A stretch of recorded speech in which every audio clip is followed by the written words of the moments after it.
Angela arrived home in a flurry, her vibrant energy heightened by frustration and urgency. She called out to her husband, Victor, a tall, dark-skinned Nigerian man with an easygoing demeanor who was respected in their Lagos community. Victor, who managed a fabric business supported by merchandise sent every 2 months by his brother in China, was caught off guard by Angela's sudden urgency. Angela, exhausted from her job as a cashier in a local mall where she worked tirelessly from Monday to Saturday, launched into a bitter complaint about their life in Lagos. Her dissatisfaction had been building for months. The steady routine, combined with the stories of her flamboyant best friend Peace, had only fueled her desire for something more. Peace, born and raised in Lagos, was the embodiment of the lifestyle Angela dreamed of. Slender and caramel-skinned, Peace exuded confidence and style, always donning colorful outfits with matching accessories.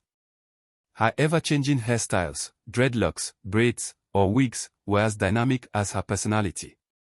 She often boasted about her boyfriend abroad, who supported her financially, and her upcoming plans to join him in Australia. Angela's envy and discontent had reached a boiling point. She pleaded with Victor to consider relocating abroad, painting a vivid picture of the opportunities awaiting them. Victor, however, was hesitant. While life wasn't perfect, it was stable. His business, though not booming, provided a steady income, and he valued the comfort of their community. But Angela was undeterred. She had already begun exploring options with travel agents and found an ally in Peace, who offered her guidance and support.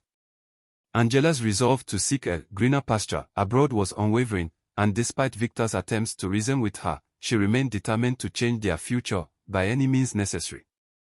The revelation at the eatery left Angela stunned.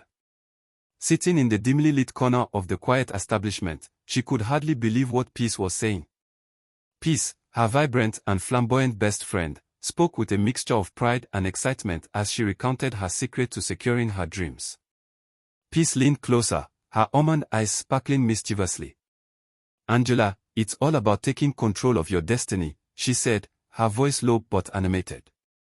She detailed how she had met her Australian boyfriend on a dating site. After months of long-distance communication, she sought help from a local Santeria priest, a Babalawo, to ensure her wishes were fulfilled. Angela, now gripping the table, stared at Peace, her caramel-skinned friend dressed in her usual stylish attire. "You mean to tell me you used juju on him?" she asked, her voice barely a whisper but tinged with both shock and curiosity. Peace nodded, unfazed.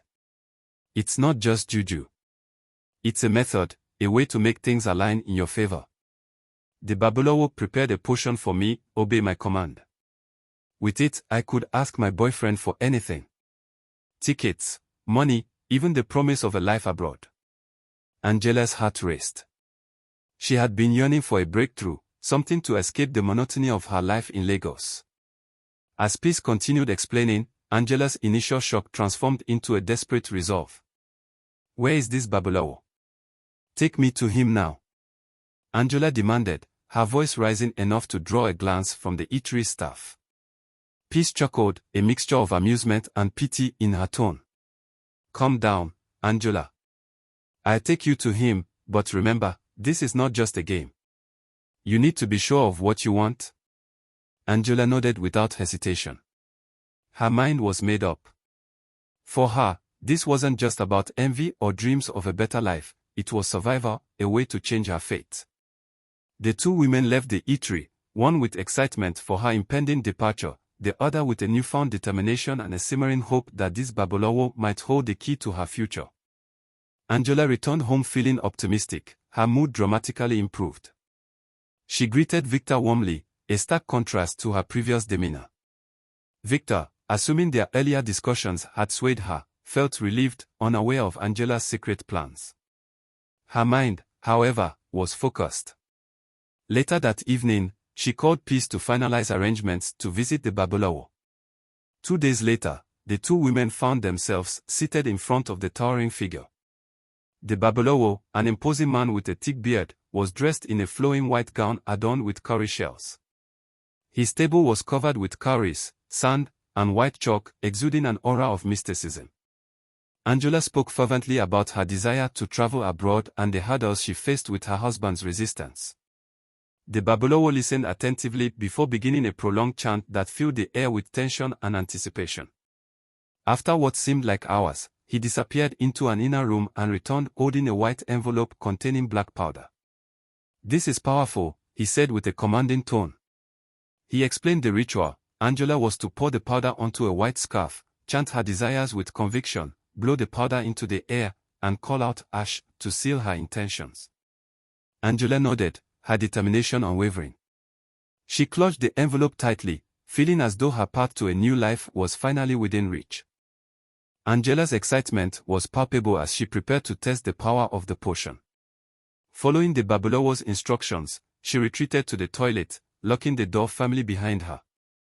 Holding the white scarf and black powder, she chanted her desires with fervor before blowing the powder into the air, sealing it with a resounding ash. Her first test was simple yet pivotal. Calmly approaching Victor, she asked for an expensive handbag, a request she had repeatedly made over the past 3 months without success. To her astonishment, Victor immediately agreed, even calling his bank to arrange a large cash withdrawal. Angela was jubilant, convinced that the potion truly worked. Over the next 2 weeks, Angela set her sights on her ultimate goal, relocating abroad. She proposed drastic measures to Victor, including selling their modest home, his business, and their car, borrowing money, and parting with his inherited land in Anambra. To her delight, Victor agreed to every suggestion, proceeding to liquidate their assets to fulfill Angela's wishes. Meanwhile, Peace was preparing for her own journey. Just 2 days before leaving for Australia, she called Angela to bid her final farewell. They exchanged phone numbers and wished each other luck, both believing their paths might not cross again. Angela, however, felt her journey was only beginning. Angela and Victor had successfully made the leap to Canada, and for the first few weeks, Angela was ecstatic to be in a new country, leaving behind the life they once had in Lagos. She relished the opportunity to work in a care home, where she found a sense of purpose tending to senior citizens. Victor, however, faced the harsh reality of his job. Shoveling snow and dirt in the cold Canadian winter was grueling, and he quickly found himself battling exhaustion, sickness, and loneliness. His work hours kept him distant from Angela, making the transition even more difficult. As the months passed, the weight of regret began to settle on Victor.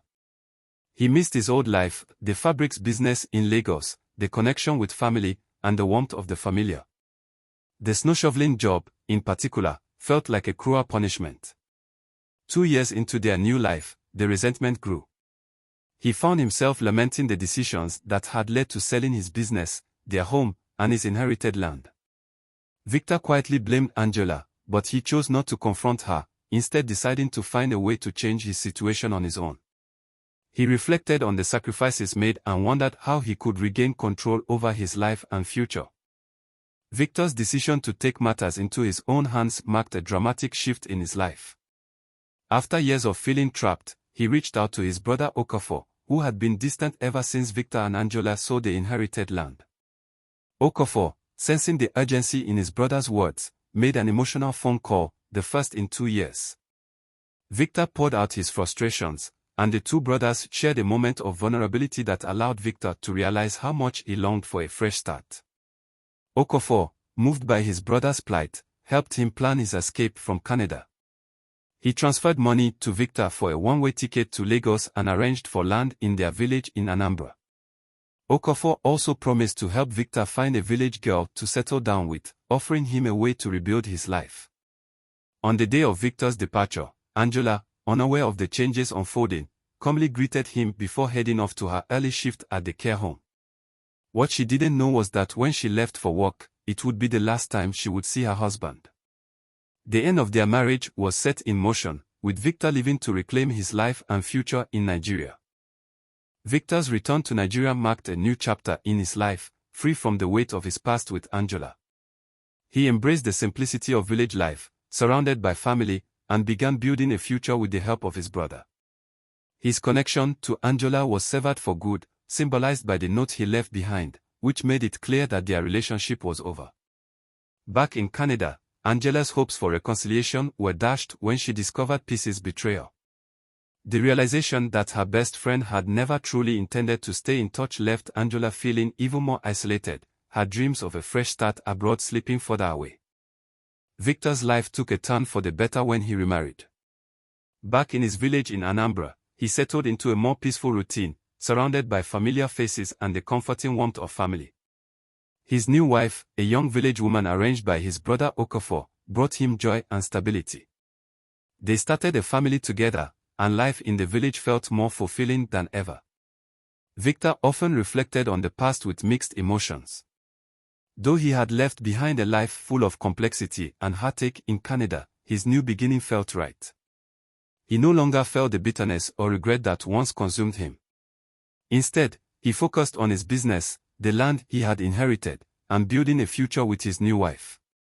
The once difficult decision to leave it all behind now seemed like the best choice he had ever made.